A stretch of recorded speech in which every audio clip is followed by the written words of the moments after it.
last night, we went to Salt Lake City. It was beautiful. They are great people. And we had no problem whatsoever. You know, we don't have problems. And the little problems we have are very minor. Nobody gets hurt. But you watch the media, it's like, oh, we don't have problems. And it's been amazing. But we were in Salt Lake City last night. We didn't have one peep out of the audience. They were so great. It was such an amazing group of people. So amazing. And then Joe actually said 15, probably 21, 22,000 people. We were over at Fountain Hills. And I have to tell you, so I heard there were going to be protesters. Oh, you have a protester down there? That's okay. That's okay. Oh, that's okay.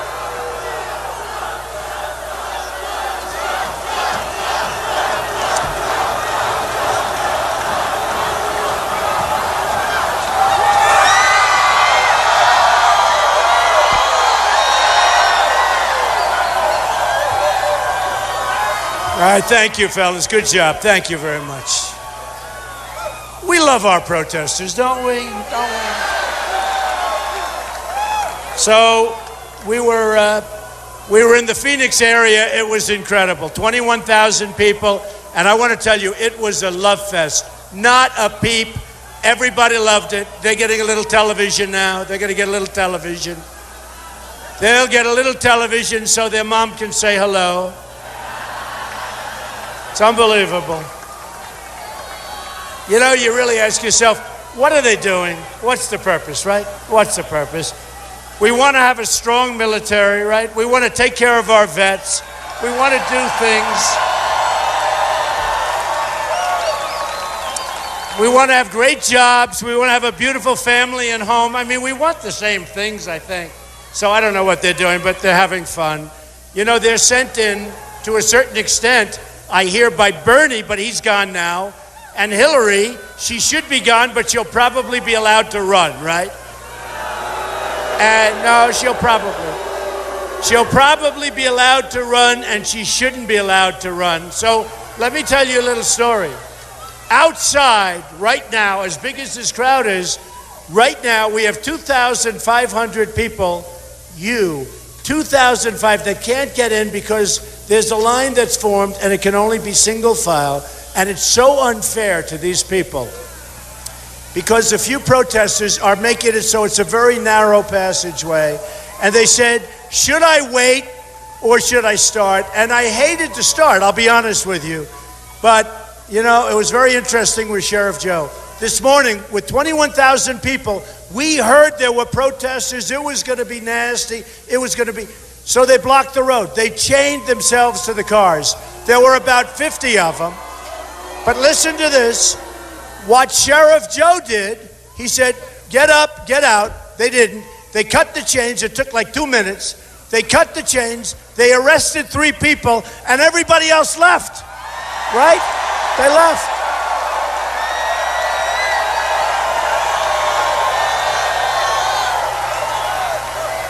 I love our police, but we should do a little bit more of that. You'd have a lot less protesters. You'd have a lot less agitators.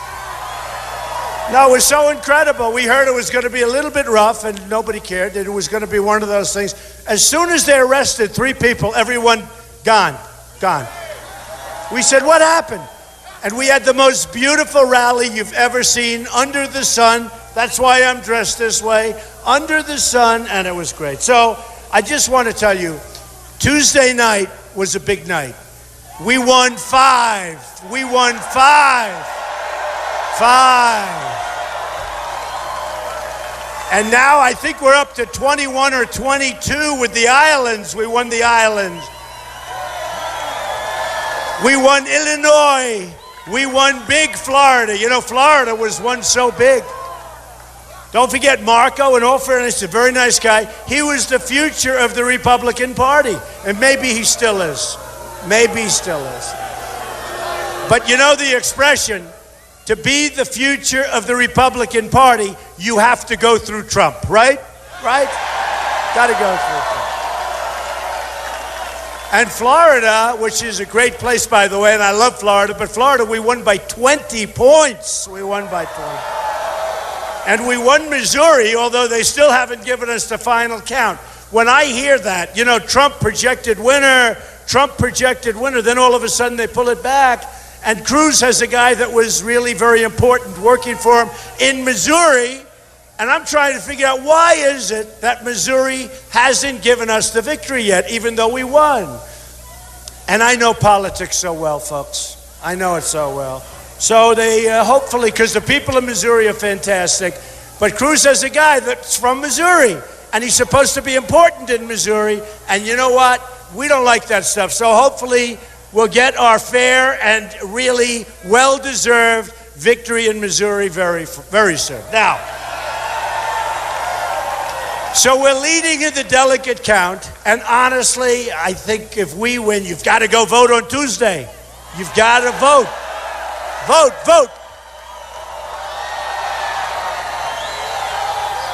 You got to vote on Tuesday. And we're going to win. I mean, the polls are showing great. Arizona's great. And I think we're going to do good. I think we're going to do pretty good, I must tell you, based on last night's response. I think we're going to do great in Utah. I mean, Mitt Romney's made a total fool of himself. Did you ever see a guy like this? He had his shot. He didn't like it when I said he choked like a dog. And I said it. 4 years ago, I said we had a candidate who choked like a dog, and we're not going to have that. This one doesn't choke, folks. This one sinks that putt. He gets that hit. We all get that hit. So, the Mormons, going back to Utah, but the Mormons love winners. They love winners. And I think we're going to do very well in Utah. And I can tell you, for Arizona, we are way up. But pretend we're even, because you have to go out and vote, okay? You have to go out and vote. So here's the story. First of all, I want to thank the governor. I want to thank Jeff. These are great people. And I want to thank Joe, Sheriff Joe, because you know what he just told me? First of all, I can't believe it. He said 1932. That gives us all a long time. How good is he when you think about it? How good is he? So right now, he said, I'm going to go out. Oh, that's okay. Don't worry. Where are they? I can't hear them. Oh, that's okay. Don't worry about them. We want to do it with love. Remember, love. We want to love our protesters. All right, get them out of here. Get them out of here.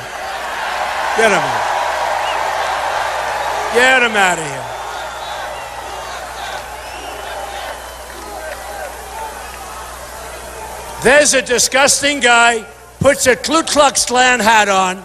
He thinks he's cute. He's a disgusting guy. That is a disgusting guy.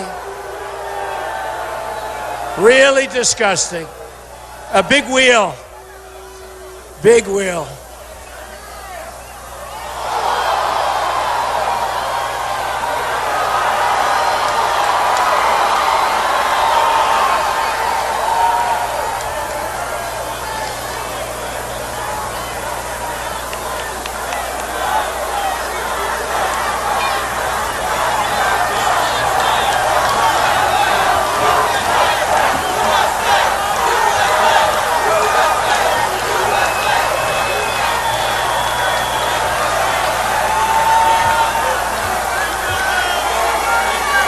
I tell you, folks, that's a disgrace. They're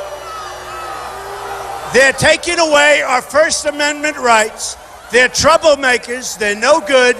And we better be careful. We've got to take our country back, folks. We've got to take our country back. Very simple.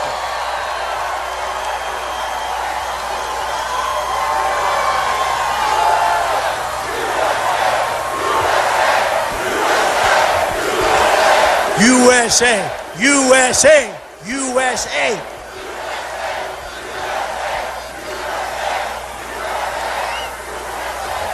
So anyway, the people are piling in. I just didn't want to keep you waiting any longer, and I wanted you to know what's going on. Think of it. 2,500 people standing outside, can't get in, They're being blocked by a few people, and it's disgraceful. I want to tell you, it's disgraceful. So they'll come in as we're talking, and they'll start, and we love those people out there. We love them. We love them. Let me tell you, folks, illegal immigration is going to stop. It's dangerous. It's terrible. We either have a border or we don't. And if we don't have a border, we don't have a country. Remember that. We don't have a country. It's tremendous crime. It's tremendously bad for jobs and our economic development. And you know what? People are going to come into our country, and we want them to come into our country, but they're going to come into our country legally. Legally. Legally.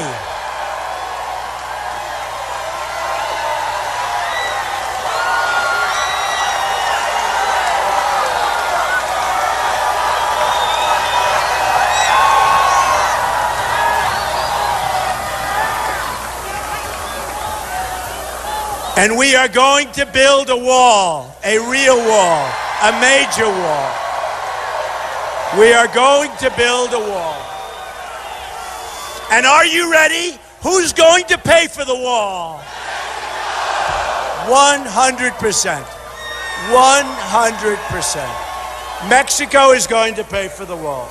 You know, right now, we have a trade deficit with Mexico of $58 billion a year. The wall is going to cost $10 billion to build. Really easy. When I say they're going to pay, that's going to be really easy, folks. Really easy, okay? These politicians like Cruz, they come up. Last couple of weeks ago, for the first time, I heard him say, we're going to build a wall. We're going to build a wall. I said, where did that come from?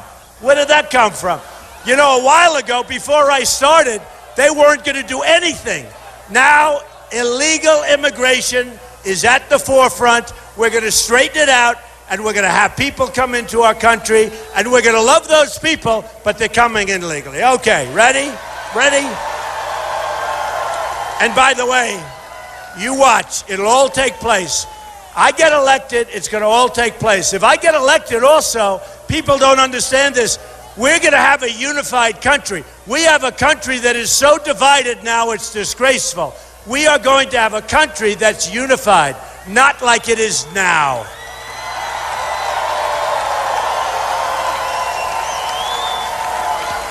Now, I want to read you a little something from the great Al Wilson, and he wrote it a long time ago. I'll wait till we get these people out from behind me.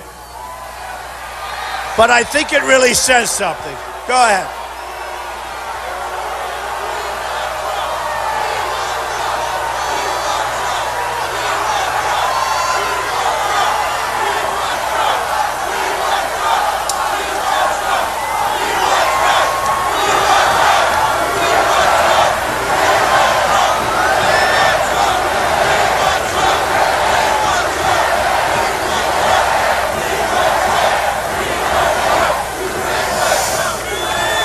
Isn't this more fun to going to one of those rallies where 39 people show up? Isn't this great? Isn't this great? And I've got a long time. You know, I've got all night. You know why? I want those 2,500 people to get in here. They're being blocked, but they're coming in one by one. They're coming in. And we love them. We love them. They're taking a little abuse, and we don't want people taking abuse. So here's the story.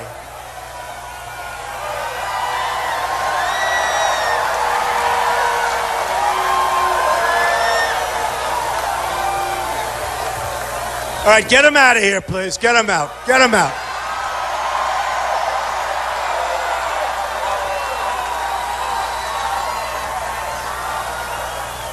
See that? They're throwing the American flag. If they had a match, they'd burn the American flag. They don't care about us. They don't care about this country. These are not good people, folks. These are not good. They're throwing the flag all over the place. They think it's cute. The other guy's wearing a Ku Klux Klan outfit. He thinks it's wonderful. These are bad people, I'm telling you. And they're not really protesters, they're agitators. And if Sheriff Joe was here, they'd be in jail already. I want to tell you that. They'd be in jail a long time ago.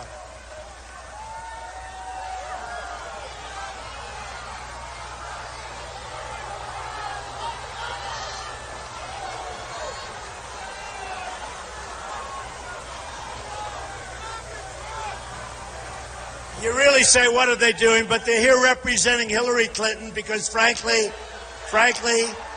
the last person she wants to run against is Donald Trump. Believe me, folks. Believe me. Believe me.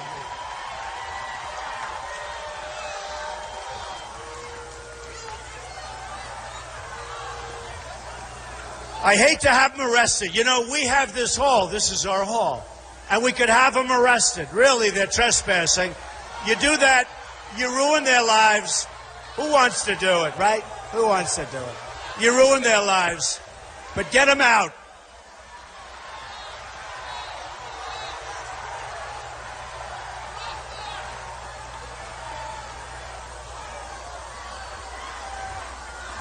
Such filthy language, right? If we use that language, it would be like all over the world. All over the world. Oh, it's a shame. All right, you ready? So this is something written by Al Wilson in the 1950s. And think of this when we think of ISIS. Think of it when we think of people coming into our country who we don't know who they are. Just think of it, because I think it's really pretty amazing. And it's called The Snake. Ready?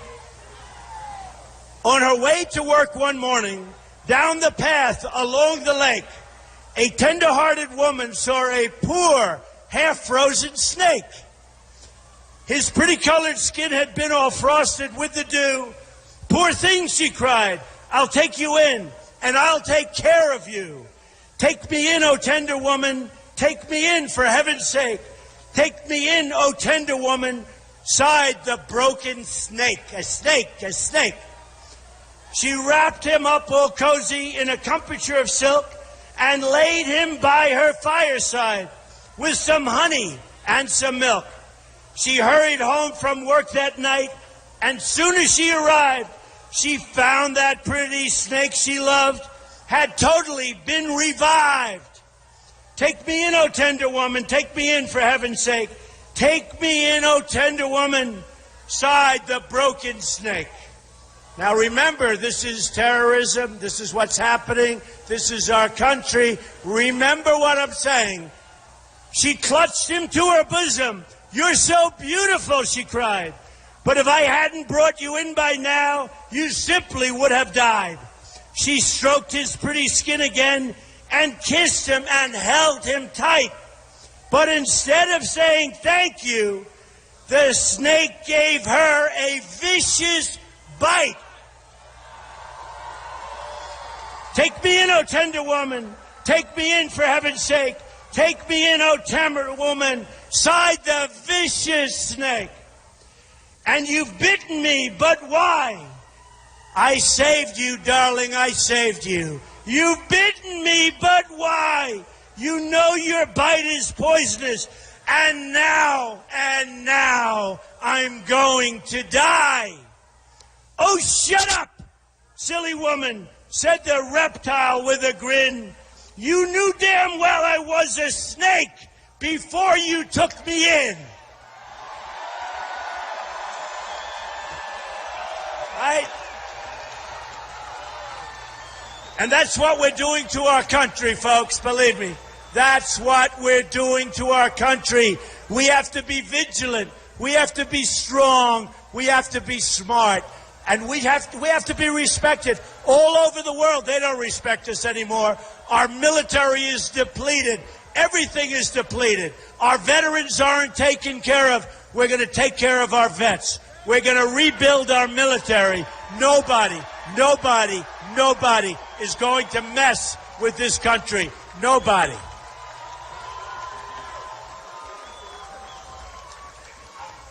So when I started this quest, and believe me, it takes guts to run for president. I've always heard if you're a successful person, you can't run for president. And I said, I don't know. I'm looking at it. And by the way, we've done pretty well. We're leading every single poll. Every single poll. Remember when these characters in the back, they said, Donald Trump has just hit 11. He's plateaued. Nobody's going to vote beyond that. Then the next week we hit 16. Then we hit 19. Then we hit 24. Then we hit 32. Well, now we're hitting 53. Now we're in the 40s and the 50s. Remember this, when they were saying that, I had 17 people. We had 17 people. So when we're at 24 with 17 people, that's like, what is that, 75 or 80 or something? So now we're down to 2 left for me, 2 left. I call them the leftovers, right? 2 left. We have 2 people left. You have Lion Ted Cruz. He's a liar. Lion. He's a liar. Lion Ted Cruz. He holds that Bible high. That's why the Mormons are not going to give Ted Cruz a victory. Because the Mormons like people that don't lie. You have Lion Ted Cruz. He holds that Bible high. He puts it down, and then he lies. Now, he wasn't born in our country. He lived in Canada for 4 years. He was a Canadian citizen 18 months ago, and he was a U.S. citizen, and he ran from Texas, and he said, oh, I didn't know I was a Canadian citizen. And he didn't know that he had loans with Goldman Sachs and Citigroup, and he didn't report the loans, and he should have, because he comes out against the banks, and he's borrowing from the banks. So what does that tell you? It tells you he's a liar, okay? He's a liar. He really is. So I say Salt Lake City and the Mormons will not vote for him, and I may be wrong, but they don't like liars, and I can guarantee you in Arizona, we don't like liars, okay? I guarantee you.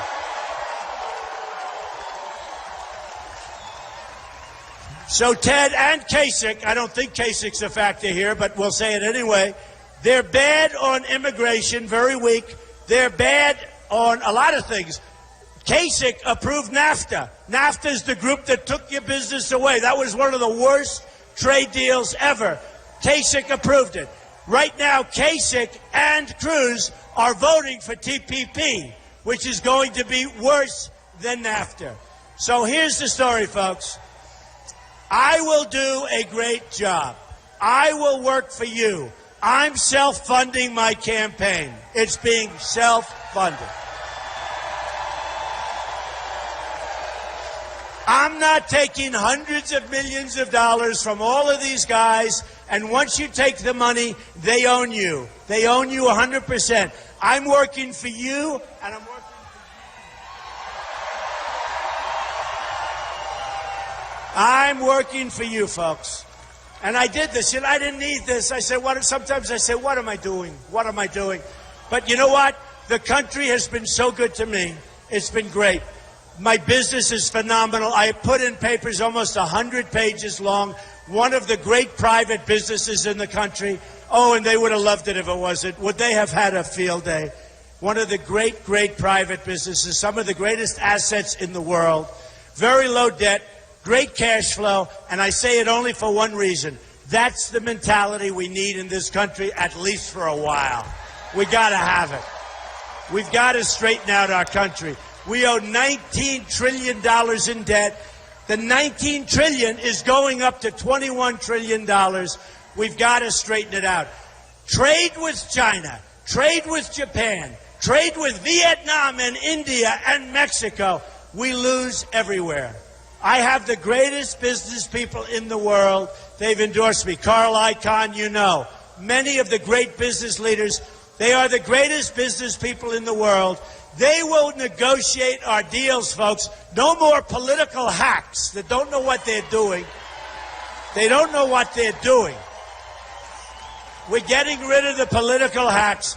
We're going to have the greatest negotiators in the world, people that studied religiously the art of the deal, right? That's what we have. We won't have an Iran deal where Iran gets $150 billion and we get nothing. We get nothing. We get nothing. So that's not going to happen. By the way, there's a deal, just speaking of deals, one of the dumbest deals I've ever seen negotiated. We should have had our prisoners out long before we went any further. We shouldn't have started the negotiation. And if they didn't release our prisoners, we should have doubled up the sanctions. They would have been out immediately. Phase 2. We should have never, ever in a million years given them the $150 billion. You don't do it. So that deal is done. We are going to scrutinize that deal. I will do numbers on that deal. You will be so proud of me, folks.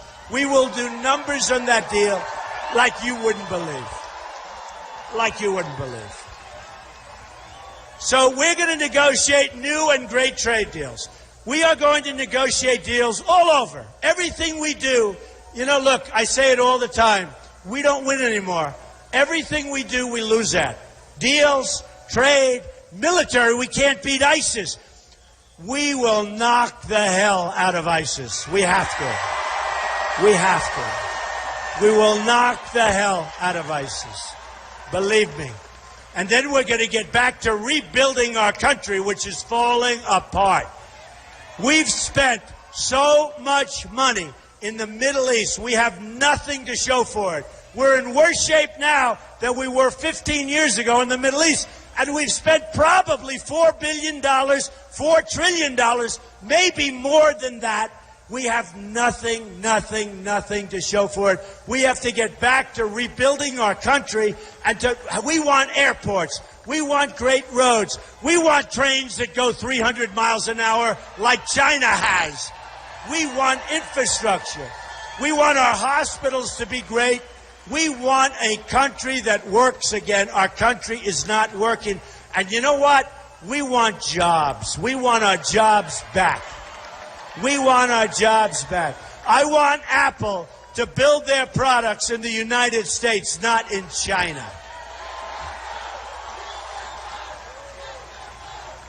So this all began on June 16th, and I came down the escalator with my wife, and I said, we have to do it. Not that I wanted to, we have to do it. Because just too many things are going. We're going to lose our country pretty soon. This stuff keeps going. We're going to lose our country. And it started off with trade and borders. That was my first thing. Remember, I talked about illegal immigration. And because I did that, it's become a big subject, and now everyone realizes I'm right. You had the killing of Kate in San Francisco, the killing of Jamil, whose father's become a great friend of mine. A young, incredible guy shot 3 times in the face by somebody that wasn't supposed to be here, who was here illegally. The killing of the veteran, a female, a woman, 65 years old, raped, sodomized, and killed, and thousands of others. And it's not going to happen anymore, okay?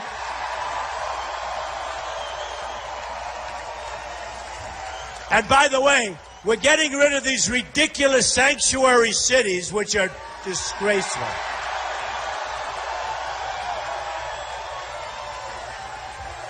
You know what the word sanctuary is? That's a place where they harbor. They go for safety. They go for security. Criminals go to these sanctuary cities, and you practically can't do anything about it. It's over for sanctuary cities, folks. Over.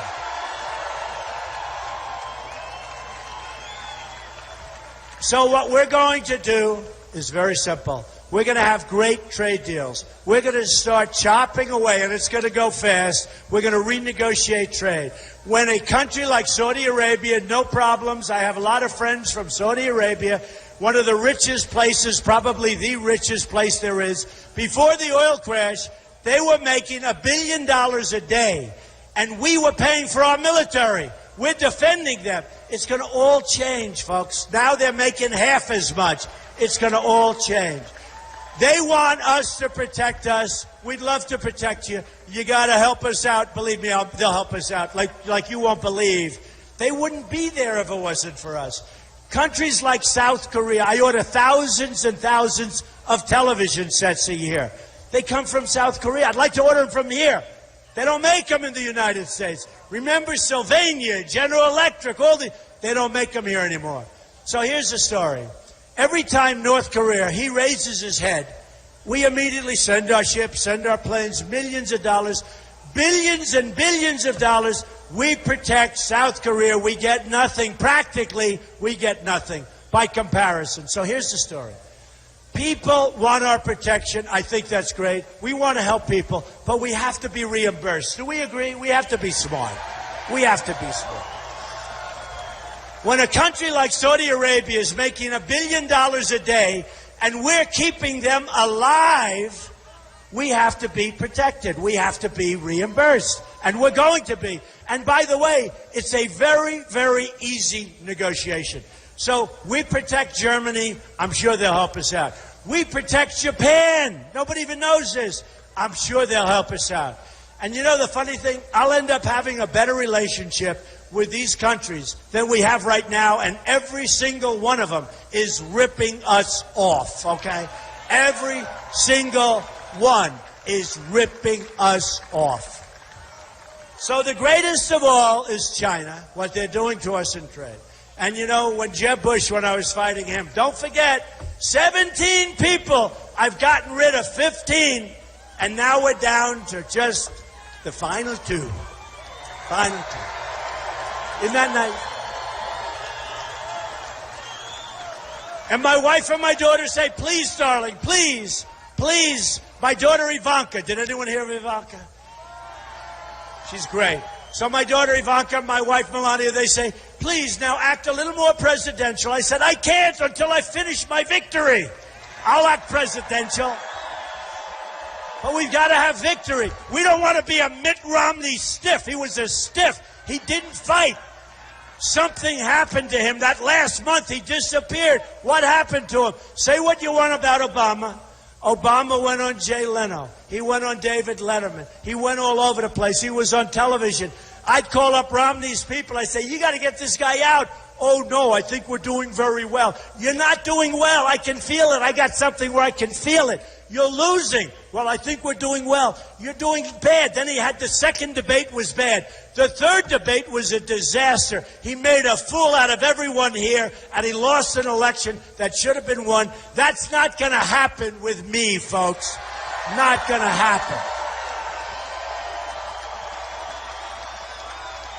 Just remember this. I backed John McCain, and he lost. I backed Mitt Romney, and he lost. And I said, you know what? This time I'm doing it myself. That's it. That's it. So here's the story.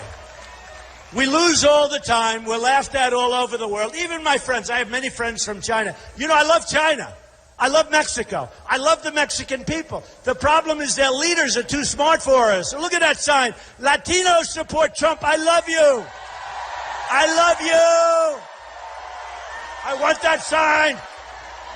Can you get me that sign? Get me that sign. I love you. I love her. Can I bring her up here? I want to bring her.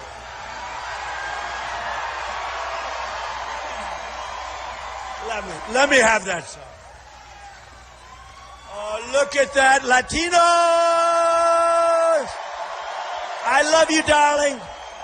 Come on over here. Get her up here. And that's not one of those Bernie signs that's made by a printing press where they hand it to the protesters, right? That's not one of those. Oh, another beautiful, beautiful. Look at all the Latinos. Thank you, darling.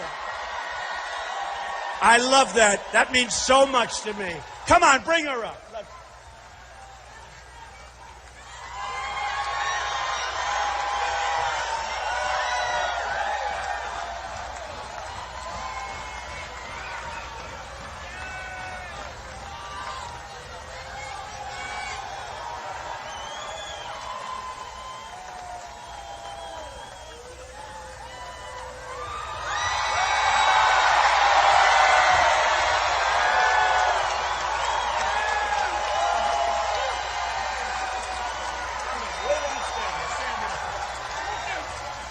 I love her. I fall in love. Melania, I fallen in love with her. Where do you come from? Beautiful, beautiful. Thank you. Thank you so much. And I'll do a great job, believe me. Thank you. She wanted to jump. I said, no, take the stair.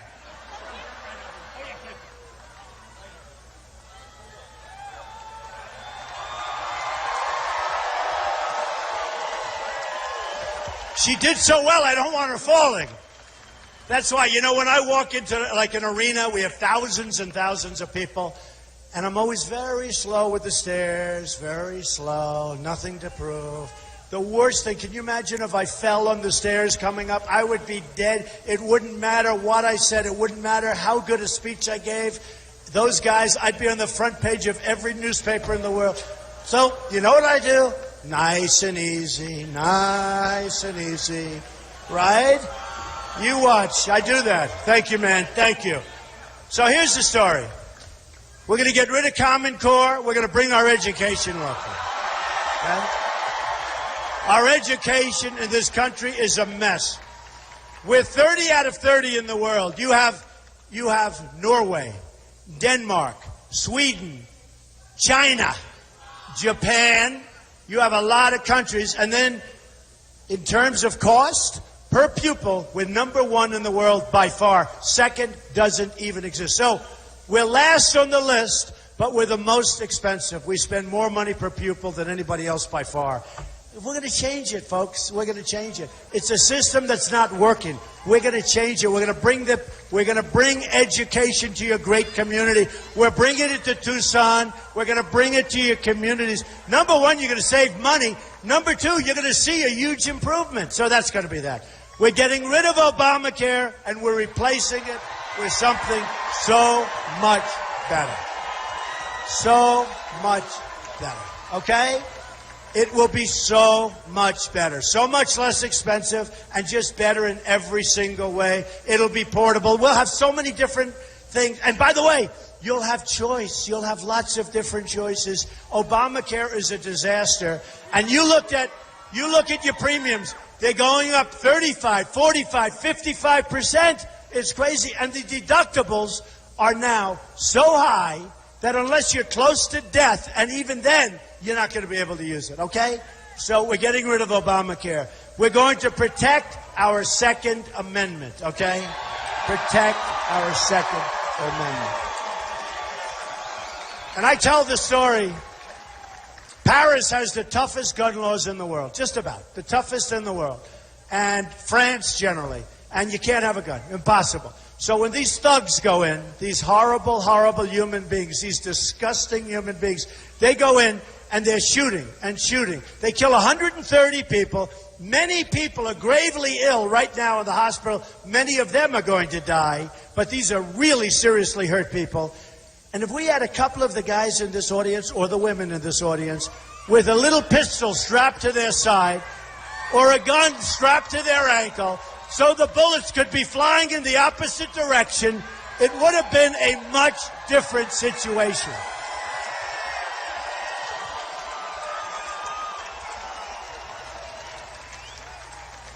So here's the story. I feel so badly because the people are still coming in. I feel so badly for those people. I'd like to go see them and hug them and kiss them. I love these people. I feel so badly for these people. Can you imagine? They're being restricted from coming in, and then we're going to be known as the bad guys. We're going to be known as, oh, isn't that terrible? Isn't that terrible? It's a disgrace. I'll tell you what. It is a disgrace, and people don't talk about it. Last night I saw a couple of people, a couple of protesters from Salt Lake City. Why are you here? Why? They put a microphone in, trying to build them up. And they go, I don't know. I don't know. They didn't know why they were there, okay? Give me a break, okay? Give me a break. So here's the story. So I apologize to the people that are coming in. I just have to apologize. You know what I'll do? I'll come back, and you guys won't come, and we're going to let just them come. Is that okay? Right? But I'll come back. I'll be back. I'll be back here a lot anyway. I suspect over the years, maybe I'll be back a lot. Now, if I lose, maybe not so much, right? But if I win, I will remember the people of Tucson. I will remember the people of Arizona. I will remember the people of Arizona. So look, here's the story. Here's the story. We have a big, big movement going on. Time magazine on the cover all the time. It's a movement. They say, I don't know, they're saying it, not me. In the history of politics in this country, there has never been anything like what's happening here. I mean, forget this great group. And don't forget, we set this up like yesterday. And we have thousands of people outside trying to... We set this up yesterday. You know that if a guy like Cruz or Kasich came in, or Hillary came in, if you had 200 people, it would be a lot, right? It would be a lot. They'd be using a conference room in some hotel. So here's the story. Here's the story. Our country loses at everything. We lose with our military. We lose with our vets. Our vets are just going to be treated so good. That's one of the things I'm most looking forward to straightening out. We lose with education. We lose with Obamacare and health care. We lose with Obamacare. We lose on the border. We lose with no wall. Nothing, none of this stuff. Look, I know these politicians. They're all talk. They're no action. All talk, no action. It's never going to get done. So here's the story. Here's the story. And I say this, and I'll say it again and again. We are going to start winning again. We are going to win with our military, and we're going to kick ISIS. We are going to kick ISIS where it hurts. We are going to win with our military. We are going to win with our vets. We're going to take care of our vets. We're going to win with health care. We are going to have great health care for a much smaller number. We are going to reduce your taxes substantially. Look at my tax plan. We're reducing your taxes.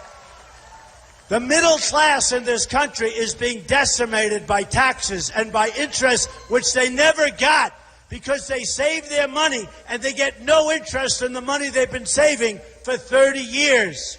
It's not right. So we're going to save taxes. We're going to make taxes so that businesses get back to work. We're going to take our jobs back from China, back from Mexico. We're going to take our jobs back. I'll give you one example. You read about Carrier Air Conditioning Company. They're moving to Mexico. I'm going to say it quickly because a lot of you have heard it before. And a lot of these stupid people, they say, I'm a conservative, by the way, but they say, he is not a conservative. Do you remember Jeb Bush? He is not a conservative. Who cares? Who cares? Number one, I'm a conservative, but who cares? We want to be smart. So they say, because I'm a free trade. Look, I believe in free trade. But to have free trade, we need smart people at the top that know how to negotiate. We don't have those people. We don't have those people. We've got people that don't have a clue. We've got people that shouldn't be there. They got there because they gave campaign contributions to these people that I negotiate with and these people that I'm against. So here's what's going to happen. We are going to change things so radically, but nicely, not rough, easy. I will get along better with China. I have a great relationship with China. I've made billions of dollars dealing with China. The Bank of America building in San Francisco, 1290 Avenue of the Americas, one of the biggest buildings in Manhattan, biggest floor plates in Manhattan. Sell condos so many condos, tens of millions of dollars. I have the biggest bank in the world. It's from China, a tenant in one of my buildings, okay? We're going to do great with China. We're going to do great with Japan. They send their cars. We send them nothing. They send those cars. We send practically nothing. It's going to end. It's going to end. It's called imbalance. It's going to end. It's going to end. We can't take in millions of cars and we send them wheat. And they don't want the wheat. And they don't want our beef. They send it back. We don't want, look, it's going to end. It's going to end. It's going to be so nice. You know, they're a little concerned with me. They're saying, you know, a friend of mine called up from Japan. Another one called up from China. They said, you know, they're concerned with you because you're the only one that really understands what they've been doing. They understand, folks. They treat us like we're a bunch of babies. They treat us like we're little infants. It's over. So here's the story. We're going to win on trade. I'm going to tell Carrier, enjoy your beautiful new factory, enjoy your beautiful new plant in Mexico. But now we have a wall and we have a border, and every single air conditioning unit that you send across that border, you're going to pay a 35% tax on, okay? 35%.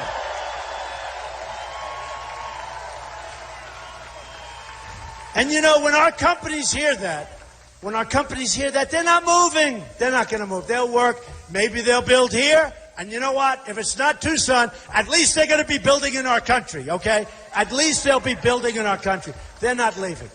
And you know, I went to the best school, the Wharton School of Finance. And you don't have to go to Wharton to realize what we're doing now is no good. You know, we just lost Pfizer.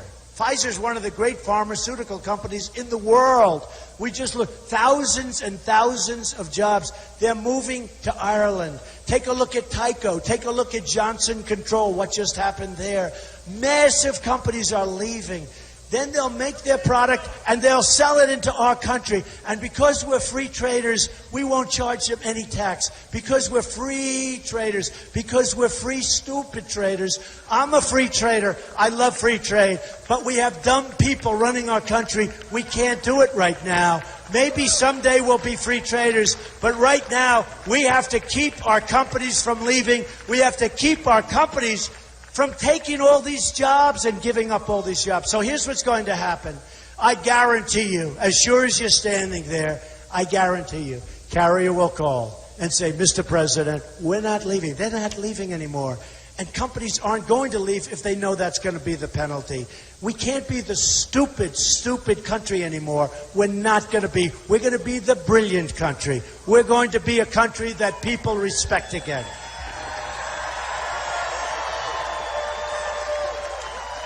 So we're going to win with our military. We're going to beat ISIS quickly and very toughly. We're going to win. We're not going to let people chop off heads. That's medieval times, folks. I didn't want to go into Iraq, but you know what? We got there. We had a president that didn't know how to get out. He announced a date, which is the dumbest thing I've ever heard, and he didn't know how to get out. Even the 50 troops, how about a few months ago?